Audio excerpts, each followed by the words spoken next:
देश में corona virus रोज नए रिकॉर्ड बनाते जा रहा है। अब रविवार सुबह 19,906 नए कोरोना केस सामने आए हैं। यह एक दिन का सबसे बड़ा उछाल है। इस दौरान 13,832 मरीज इस बीमारी से उबरने में कामयाब रहे, लेकिन 410 लोगों की मौत हो गई। स्वास्थ्य मंत्रालय के आंकड़ों के मुताबिक शनिवार तक देश में कोरोना मरीजों की संख्या 5,28,859 पहुंच गई। अब तक कोरोना से 16,095 लोगों की मौत हो चुकी है। फिलहाल 2,03,051 केस एक्टिव हैं, वहीं 3,09,713 मरीज ठीक हो चुके हैं।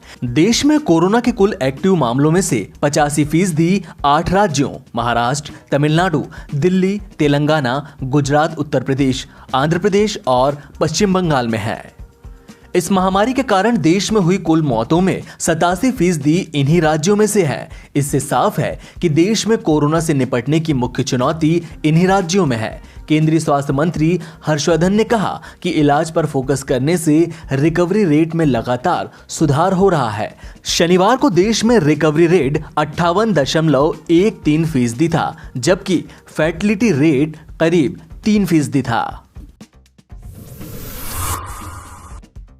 वैश्विक महामारी कोरोना वायरस से देश में 5 लाख से ज्यादा लोग संक्रमित हैं, जबकि 16,000 से ज्यादा लोगों की मौत हो चुकी है। वहीं स्वास्थ्य विशेषज्ञों ने ये चेतावनी दी है कि भारत में अभी कोरोना का पीक आना बाकी है। कई रिपोर्ट्स में मानसून के सीजन में भारत में कोरोना का संक्रमण बढ़ने की संभावना जताई गई थी। इन रिपोर्ट्स में यह दावा किया गया था कि बारिश के कारण हवा में नरमी रहेगी, जिससे संक्रमण का स्तर तेजी से बढ़ेगा।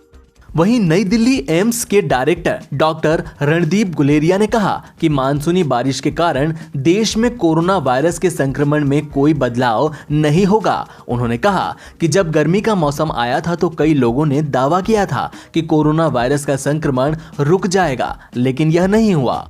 ऐसे में बारिश के कारण कोरोना के संक्रमण में बड़ा बदलाव होने की संभावना नहीं है। भारत में कोरोना के आंकड़े रोज नया रिकॉर्ड बना रहे हैं। दक्षिण एशिया की बात करें तो यहां भारत 3.1% के केस फैटेलिटी रेट के साथ पहले स्थान पर है। पिछले 15 दिनों में भारत में कोरोना से होने वाली मौतों का आंकड़ा अन्य देशों की तुलना में बहुत तेजी से बढ़ा है। कोरोना संक्रमितों और इससे होने वाली मौतों के मामले में शीर्ष 20 देशों की सूची में भारत दूसरे स्थान पर है। महाराष्ट्र में अब ठाकरे सरकार अनलॉक 2 की तैयारी शुरू कर चुकी है। प्रदेश की अर्थव्यवस्था को पटरी पर लाने के लिए और आर्थिक स्थिति मजबूत करने के लिए महाराष्ट्र सरकार अब अनलॉक 2 का खाका तैयार कर रही है। महाराष्ट्र में भले ही कोरोना पीड़ितों की संख्या में लगातार इजाफा हो रहा हो, लेकिन अब राज्य की उद्धव ठाकरे सरकार महाराष्ट्र में उद्योग धंधों को फिर से शुरू करने में जुट चुकी है, ताकि अनलॉक 2 सफल हो सके। अनलॉक 2 में महाराष्ट्र में 1 जुलाई से राज्य परिवहन की बसों, ऑटो रिक्शा, टैक्सी जैसे सार्वजनिक परिवहन के फिर से शुरू होने की उम्मीद है।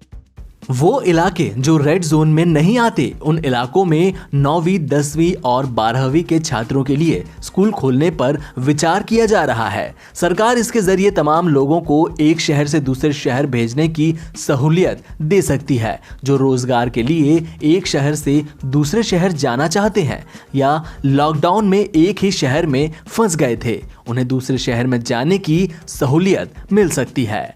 हालांकि यह सहूलियत सख्त पाबंदियों के साथ दी जाएगी।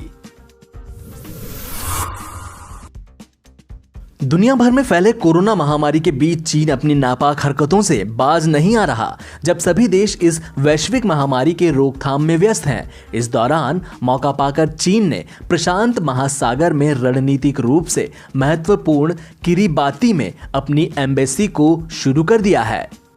इस जगह पर अपनी एम्बेसी को शुरू करने के लिए चीन इतनी जल्दीबाजी में था कि उसने वायरस के संक्रमण को खत्म होने का इंतजार भी नहीं किया। आशंका जताई जा रही है कि जल्द ही चीनी सेना यहां अपना नेवल बेस बना सकती है।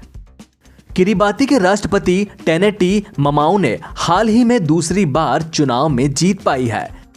राष्ट्रपति टेनेटी ममाऊ घोषित रूप से चीन के समर्थक हैं।